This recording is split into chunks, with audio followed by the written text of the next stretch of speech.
Už poslanec za ľudovú stranu Naše Slovensko Milan Mazurek vyhlásil, že smrť 6 miliónov Židov je rozprávka a o Hitlerovi sa učíme samé klamstvá.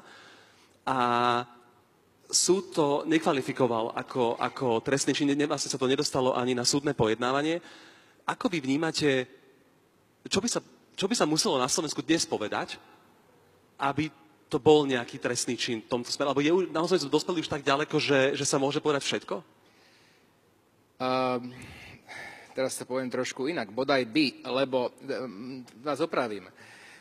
Ja som dlhé roky, a ten názor zastávam stále, bol privržencom toho, že aj extrémistické názory, pokiaľ nepodnecujú násilné konanie, sú chránené slobodou prejavu. To znamená, že podľa mňa by verbálne delikty v dnešnej podobe v trestnom zákone byť nemali. Ja som ich aj navrhoval ešte ako minister spravodlivosti vypustiť. V tejto musím povedať, že v tomto názore dlhodobom, ktorý dlhé roky presadzujem, som vo veľkej menšine. A proti mne sú konzervatívci, z dôvodov pre mňa prekvapujúcich aj liberáli, ktorí by mali byť spojencami slobody prejavu. Ja si myslím, že proste by štát nemal mať právomoc rozhodovať, ktorý názor je správny, ktorý je nesprávny a ktorý z tých nesprávnych názorov budeme aj trestne stíhať. Lebo to je akože slippery slope a ja som priniesol len jednu vec. Parlament schválil teraz protiextremistickú novelu z dielne pani ministerky spravodlivosti. Absolútna katastrofa. Podľa tej novely už nebude trestným činom hanobenie národa, rasy alebo nejaké vierovyznania, ale už aj skupiny pre politické presvedčenie. Keď poviete, že špinaví smeráci alebo saskari, to bude trestný čin. Sme sa zbláznili? Veľmi zlé. Veľmi zlé. A kam to až pôjde ďalej? A myslím, že keď to budú vyšetrovať štýlom, ako vyšetrujú ostatné veci, tak to zase také dramatické nebude. A to bude aký štýl? Bude štýl taký, že budeme vyšetrovať len niektorých, ktorí sa nám budú zdať ešte horšie. Viete, ale myslím si, že ak polícia bude vyšetrovať ľudí podľa toho, ktorí si im hodia a nehodia, čo v podstate, povedzme si rovno, robia aj teraz, tak je úplne jedno, že čo je napísané. Takže im to ešte umožníme, že ešte dáme ešte gumenejšie paragrafy do trestného zákona, ešte nezmyselnejšie paragrafy. Teraz tam je paragraf o podnecovaní, že kto bude podnecovať nenávisť voči, alebo voči akejkoľvek inej skupine. Akejkoľvek inej skupine? To čo je? Hnedooký, modrok, recidivisti? Pedofili? Nič. To je trestný zákon, s ktorým prišla vláda, že bojuje proti extrémistom. No tak, a že sa to hlasovala Saska, ako liberálna strana, si to nečítali podľa mojej mienky. To je úplná katastrofa. A podľa mňa, a to je druhá vec, že teraz predstavte si, že by toho Mazureka začali stíhať. Teda privrženci verbálnych deliktov hovoria, popiera holokaust. A niekto popiera holokaust, tak je idiot podľa mojej mienky. Tak idiot. Máme okolo tomu trestne stíhať? Churchill povedal, že krajina, ktorá má slobodu prejavu, ak máte slobodu prejavu, budete mať aj veľa hlúpeho prejavu. Samozrejme. To nie je, že niekto si myslí, že keď niekto vykonáva svoje ústavné právo na slobodu prejavu, že dobrá vec. To nie je vždy dobrá vec. Môžete vykonávať svoje ústavné právo a môžete to robiť hrozným spôsobom. Môžete hovoriť hrozné veci, ktoré zraňujú ľudí. Tak budeme ho stíhať toho Mazureka. Čo si myslíte, že aký to bude mať, teda ak to má nejaký zmysel, podľa mňa to je v rozpore s našou ústavou, ale aký to bude mať efekt? On bude martyr slobody prejavu. Bude chodiť k vyšetrovateľovi na súd, budú tam chodiť celé hordy na pojednávanie. To je náš hrdina. Jeho stíhajú za názor. Skvelé. Pomôže to Kotlebovcom, alebo im to poškodí? Len keď sa k tomu postavíme takto, tak si podľa mňa na seba ušijeme bič, pretože potom naozaj to bude niekto posuniete. Už sú teraz, Mazurekovi kolegovia už hovoria o tom, že treba optimalizovať počet občanov, pretože nie všetci vyhovujú. Samozrejme už si dávajú pozor na slovíčka, hej?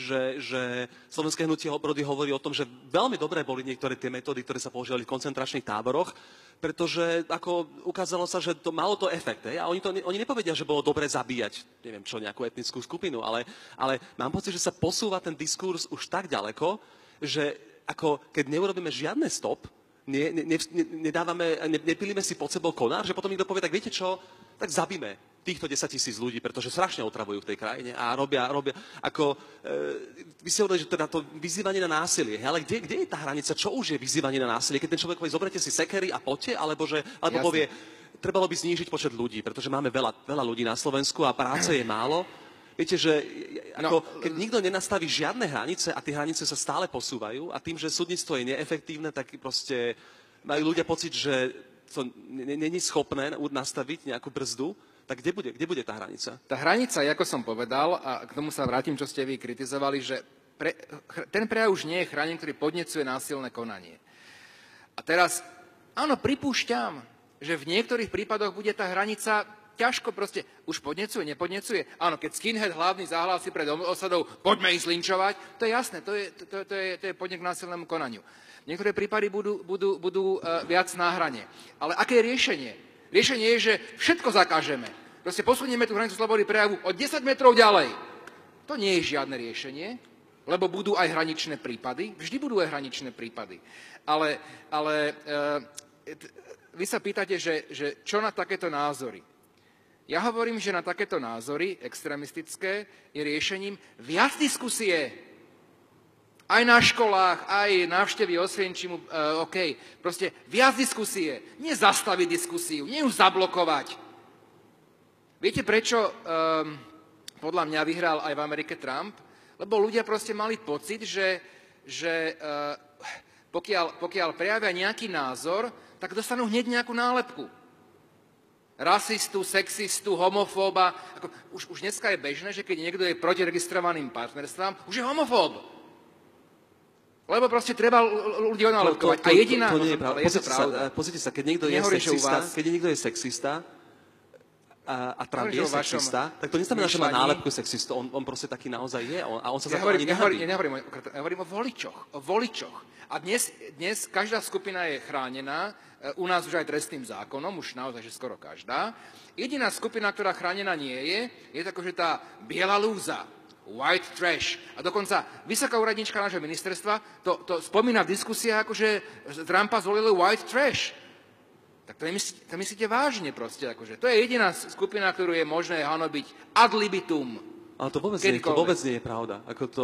Utlačený heterosexuálny biely muž. Hej, tvrdiť, že v Amerike je utláčaný biely muž strednej triedy je jedna totálne neferová vec proste. A nepravda. Hlboká nepravda. Ja som povedal, že čo je politicky korektné hanobiť v súčasnosti. Nie o utláčaní nikoho. Proste, čo je politicky korektné, akože kedykoľvek si kopnúť ako s rozbehom a aj s vulgarizmom. Lebo white trash to je rasová nadávka. Rasová nadávka. Pán Lipšic, ale spomente si, ako sa na Slovensku hovorí o gejoch. Ako politický diskurs hovorí o gejoch. Veľmi smutné. Rovnako proste, táto úradnička ministerstva práce je na rovnakej úrovni ako Kotleba. Pre mňa. Na rovnakej úrovni ako Kotleba. No poviem vám, v 30. rokoch malo Nemecko, Weimarská republika, podobnú legislatívu trestnoprávnu na extrémistické prejavy. Boli mnohí nacisti stíhaní za antisemické prejavy v Nemecku. Sedeli vo väzeniach, aj v Rakúsku. Aký to malo význam? Sa nám zdalo, že možno v tej dobe by to... Práve opačný. Tie procesy, ako nás história naučila, oni využili vo svoj prospech a ešte sa tomu robili reklamu. Takže moc by som, teda históriu, že poučme sa z nej, ale ja nehovorím, že problém nie sú zelení chlapci, či ako... jasné, že sú. Líšime sa asi v tom, že aké riešenie. Vy hovoríte, trestné právo je riešenie, dajme ich do basy. Trošku sfunkčníme NAKU a už proste pôjdu jeden po druhom. To nie je riešenie. To v slobodnej spoločnosti nie je riešenie. To nehovorí, že slova nie sú problém. Otázka je, čo je riešenie. Vy hovoríte, riešenie je trestné právo, zavrime ich. Vôbec nepovedal, že riešenie je trestné právo. Tak, lebo to je problém, len problém je tento. Povieme si, že na Slovensku ešte nie je taká tolerancia rasová, ako by sme náboženská, ako by sme chceli. A to je želaný stav.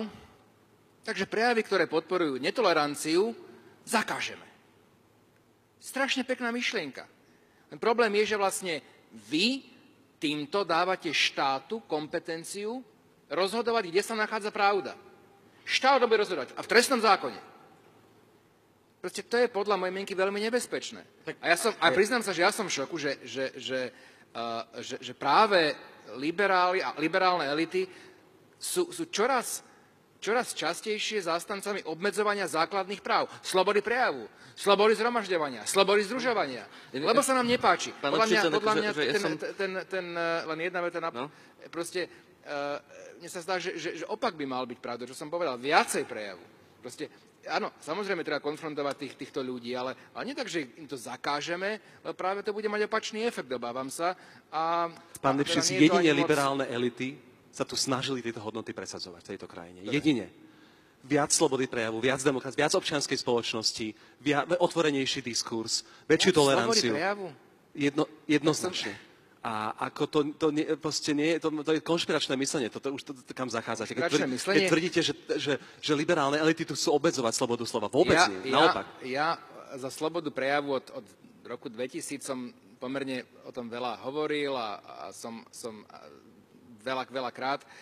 Nevšimol som si, že by môj článok, alebo názor, alebo vystúpenie v parlamente, týka sa slobody prejavu, ktokoľvek si liberálne podporil. A práve naopak, kritizovala liberálna elita novelu trestného zákona, tú protiextremistickú, ktorá ešte raz umožňuje trestné stíhanie pre niekoho, kto bude hanobiť skupinu ľudí pre politické presvedčenie. Čo je úplne ten core slobody prejavu, politický prejav? Keď poviete, že smradlaví olaňáci, tak to je trestný čin? A kde je liberálna elita? Ja som si nič nevšimol. A sa snažím byť trošku prítomný, aj keď nie som v parlamente, aspoň na Facebooku. Nikto nič nenapísal. Super, sme to schválili ústavnou väčšinou v parlamente, prezident podpísal, super, bojujeme proti extrémizmu.